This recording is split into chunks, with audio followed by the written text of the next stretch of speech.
ஜீராசி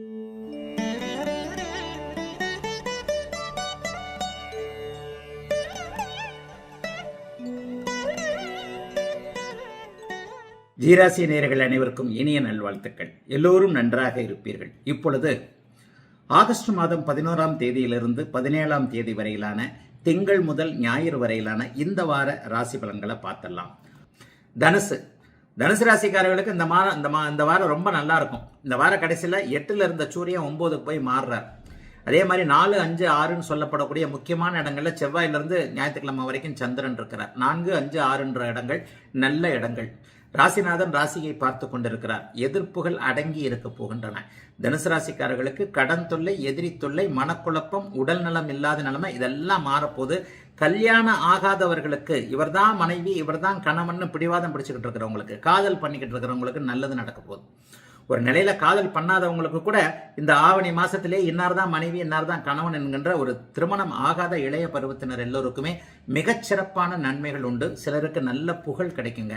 4, 5, 6ல் வந்து சந்திரன் வர்றாரு இல்லையா, புகழ் கிடைக்கும். சோசியல் மீடியாவில், ஃபேஸ்புக்கில், இன்ஸ்டாகிராமில் இதில் எல்லாம் புகழ் கிடைக்கக்கூடிய தன்மைகள் இப்போது கண்டிப்பாக அத்தனை தனுசு ராசிக்காரர்களுக்கு இருக்குதுங்க. தனுசு ராசிக்காரர்களுக்கு பிறந்த ஜாதக அமைப்புகள் மட்டும் நன்றாக இருந்தால் உண்மையிலேயே பெரிய நல்லதுகளை அடையக்கூடிய அமைப்புகள் இருக்குங்க. பிறந்த ஜாதக அமைப்பு நல்லா இருக்கணும்.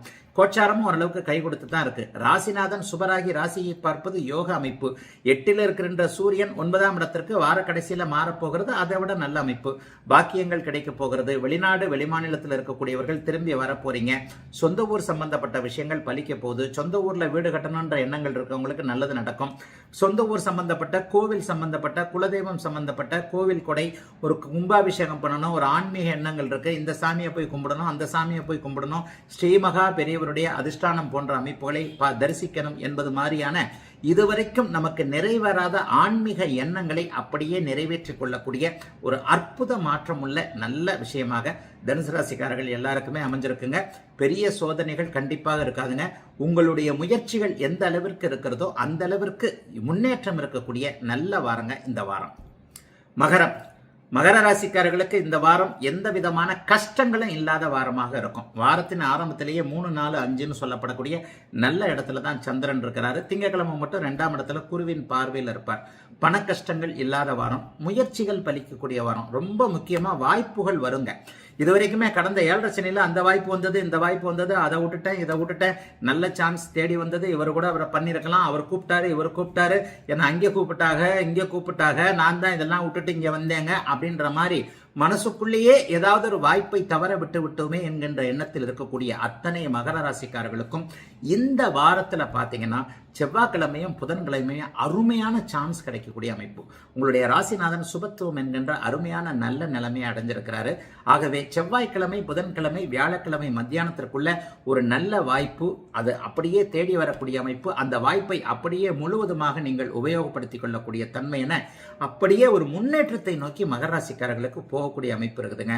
சினிமா சான்ஸ் கிடைக்கலாம், எழுதுறதுக்கு சான்ஸ் கிடைக்கலாம், புகழடையக்கூடிய நல்ல வாய்ப்புகள் வரலாம், புதிய வேலை வாய்ப்புகள் வரலாம், தொழில் அமைக்கிறதுக்கு அவங்க ஜாதக அமைப்பு படி, தசாபக்தி அமைப்பின்படி ஒரு நல்லது நடக்க போது இந்த வாரத்தின் நடுப்பகுதியில் அதை அப்படியே அதை யூஸ் பண்ணிக்குவீங்களா இல்லையா? கண்டிப்பா யூஸ் பண்ணிக்குவீங்க. 7.5 சனி முடிஞ்சு போச்சு.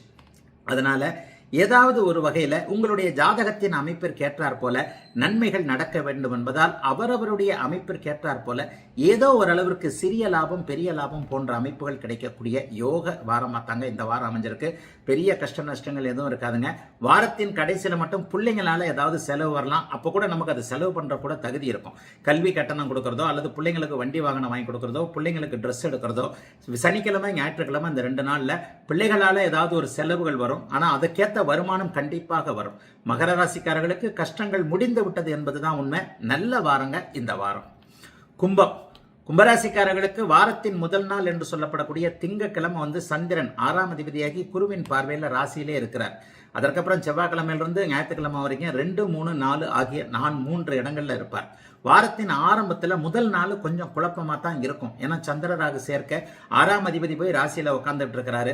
அந்த கடங்காரன் திரும்ப வந்துருவானோ, இந்த கடக்காரன் திரும்ப வந்துருவானோ, அதுல பட்ட அடி இன்னும் எந்திரிக்க முடியாம திருப்பி எதனா ஒரு அடி விழுமோ என்கின்ற மாதிரியாக வாரத்தின் முதல் நாளான திங்கட்கிழமை கொஞ்சம் குழப்பமா தாங்க இருக்கும். ஏற்கனவே 8ல் போய் செவ்வாய் உட்காந்துக்கிட்டு சனியின் பார்வையில் இருக்கிறாரு. உங்க வாக்கிலேயே வந்து சனி உட்காந்துக்கிட்டு இருக்குன்றது தான் உண்மை. பேசுறதுல மட்டும் கொஞ்சம் பார்த்து பேசுங்க கும்பராசிக்காரர்கள். ஏன்னா ஏற்கனவே நொந்து நூலாகி போனீங்க ஒரு 3 வருஷம் பட்ட அடி, 2.5 வருஷம் பட்ட அடி. புரட்டாதி, சதயம், அவிட்டம் ஆகிய 3 நட்சத்திரக்காரர்களுக்கும் தெல்ல தெளிவாக இப்போது நினைவில் இருக்கும் என்பது உண்மைதான். ஆனா அந்த கஷ்டமெல்லாம் இனிமே வராது. இன்னும் ஒரு 30 வருஷத்துக்கு கும்பராசிக்காரங்க நல்லா இருக்க போறீங்க. ஆகவே வாக்கை, நாக்கை, சொல்லை மட்டும் கொஞ்சம் கட்டுப்படுத்தி கொண்டு மற்ற விஷயங்கள்லாம் நல்லா இருக்கக்கூடிய அமைப்புகள் இப்போது கண்டிப்பாக உண்டுங்க. புதன்கிழமையும் செவ்வாய்க்கிழமை, புதன்கிழமை, வியாழக்கிழமை இந்த 3 நாளுமே நல்ல இடத்துல சந்திரன் இருக்கிறாரு. தொட்டது துலங்கும், முயற்சிகள் பலிக்கும். இதுவரைக்கும் இல்லாத அளவிற்கு வேலையில நிம்மதி இருக்கும், புதிய வேலை கிடைக்கும், கல்வி நல்லா இருக்கும். அம்மா அப்பா விஷயத்துல இதுவரைக்கும் சப்போர்ட் இல்லாமல் இருந்தவங்களுக்கு நல்லா இருக்கும். போன காதல் திரும்ப வரவே வராது, புதிய காதல் வரும். புதிய ஒரு திருமண அமைப்புகள் இனிமே இளைஞர்களுக்கு இப்படி பண்ணலாம் அப்படி பண்ணலான்ற ஒரு நல்ல ஐடியாக்கள் வரும். ஆனா அந்த காதல்லாம் திரும்ப வராதுங்க. ஆனா கல்யாணம் ஆனவங்க திரும்ப இணையக்கூடிய அமைப்புகள் உண்டு. திருமணம் ஆனவர்களுக்கு திரும்ப இணையக்கூடிய அமைப்புகள் உண்டு. ஆக எல்லாவற்றிலும் ஒரு முழுமையான திருப்தியான நல்ல வாரமாகவே இந்த வாரம் இருக்கும். கொஞ்சம் கொஞ்சம் கஷ்டம் லேசா இருக்கிற மாதிரி தெரிஞ்சாலும் கூட எதையும் சமாளிக்க முடியும் என்கின்ற தைரியம், தன்னம்பிக்கை இருக்கக்கூடிய வாரமாக இந்த வாரம் கும்பத்திற்கு அமைந்திருக்கிறது. எதையும் சாதிக்கக்கூடிய நல்ல வாரங்க கும்பராசிக்காரர்கள் எல்லோருக்குமே இந்த வாரம். மீனராசிக்காரர்களுக்கு வாரத்தின் ஆரம்ப நாளான திங்கட்கிழமை 12ஆம் இடத்துல இருக்கக்கூடிய சந்திரன், அதுக்கப்புறம் பாத்தீங்கன்னா ராசியிலும் 2ஆம் இடத்திலையும் 3ஆம் இடத்திலையும் இருக்கிறார். ராசியில அவர் ஓரளவிற்கு ஒளிபொருந்திய சந்திரனாக இருப்பதால் ஜென்மச்சனியின் தாக்கத்தில் இருக்கக்கூடிய மீனராசிக்கார இளைஞர்களுக்கு செவ்வாய்க்கிழமையும் புதன்கிழமையும் ஆறுதலான சில விஷயங்கள் நடக்கக்கூடிய அமைப்புகள் இப்போது உண்டுங்க. செவ்வாய்க்கிழமை புதன்கிழமை கொஞ்சம் நல்லா இருக்கும். வியாழக்கிழமை வெள்ளிக்கிழமை பார்த்தீங்கன்னா கொஞ்சம் காசு பணம் வரும். இது வரைக்கும் நிறுத்தி வைக்கப்பட்டிருக்கிற பணம், எங்கேயாவது ஏமாந்த பணம், ஷேர் மார்க்கெட்டில் அப்படி இப்படி போட்டிருக்கிறாங்க, கொஞ்சம் ஏதோ வர்ற மாதிரி தெரியுது. இந்த மாதிரி வியாழக்கிழமை வெள்ளிக்கிழமை கொஞ்சம் ஓரளவுக்கு நல்லா இருக்கக்கூடிய அமைப்புகள் பண விவகாரத்தில் இருக்குதுங்க. சனிக்கிழமையும் ஞாயிற்றுக்கிழமையும் முயற்சிகள் ஓரளவுக்கு பலிக்கும். ஜென்மச்சனி நடந்துகிட்டு இருக்குதுங்க. 2 விதமா பலன் சொல்லுவேன். 50 வயதுக்கு மேற்பட்ட மீனராசிக்காரர்களுக்கு உண்மையிலேயே அதிசயங்கள் நடக்கும். நல்லா இருப்பீங்க, எந்த குறையும் இருக்காது. ஆனா 50 வயசுக்கு கீழே இருக்கிறவங்களுக்கு, குறிப்பாக இப்போது உத்திரட்டாதி நட்சத்திரத்தில் இருக்கிறவங்களுக்கு மனக்குழப்பம் இருக்கு. என்னமோ இடிக்குதே, ஒழுங்கா போய்கிட்டு இருந்தது இப்படியா இருக்கே அப்படியா இருக்கேன்ற மாதிரியான ஜென்மச்சனியின் தாக்கம் பூரட்டாதி உத்திரட்டாதி நட்சத்திரக்காரர்களுக்கு உண்டு. லேசாக ரேவதி நட்சத்திரக்காரர்களுக்கு வாடை அடிக்கும். ஆனாலும் சனி கொடுக்கக்கூடிய கஷ்டம் உண்மையிலேயே ஒரு அனுபவம் தாங்க. பெரிய கஷ்ட நஷ்டம்லாம் வந்துடாது. ஏன்னா மீனராசிக்காரன் அடுத்தவங்களை ஏமாத்தாத ஒரு நல்ல இரக்கமுள்ள ஒரு நல்ல மனிதனாக மீனராசிக்காரர்கள் இருப்பீர்கள். தப்பு செய்ய மாட்டீங்க, தெரிஞ்சே தப்பு பண்ண மாட்டீங்க, தெரியாமலா நீங்க பண்ணாதான் உண்டு. ஆகவே பெரிய சோதனைகள் இருக்காது. பணவரவு, முயற்சிகள் பலித்தல் என்பது இந்த வாரத்துல செவ்வாய்க்கிழமைக்கு மேல இருக்கக்கூடிய அமைப்பு. திங்கக்கிழமையும் செவ்வாய்க்கிழமையும் கொஞ்சம் குழப்பத்துல தான் இருப்பீங்க. என்ன பண்ணலாம், எது பண்ணலாம், பாம்பா கயிறான்னு தெரியலையே, இவரை நம்பலாமா வேண்டாமா அப்படின்னு குழப்பம் இருக்கும். நண்பர்களை நம்ப வேண்டாம், சொந்தக்காரங்களை நம்ப வேண்டாம். கூட பிறந்த அண்ணன் தம்பிகள் கூட ஏதாவது ஒரு ரூபத்துல அவர்கள் நம்ம உபயோகப்படுத்திக் கொள்ளக்கூடிய அமைப்புகள் தான் உண்டு. இதெல்லாம் ஜென்மச்சனி அமைப்புல கொஞ்சம் சகஜம். ஆயினும் பரம்பொருளின் கருணை உங்களுக்கு இருப்பதால் பெரிய கஷ்ட நஷ்டங்கள் எதுவும் வந்துவிடாத இயல்பான சந்திராஷ்டமம் இல்லாத நல்ல வாரம் தாங்க இந்த வாரம்.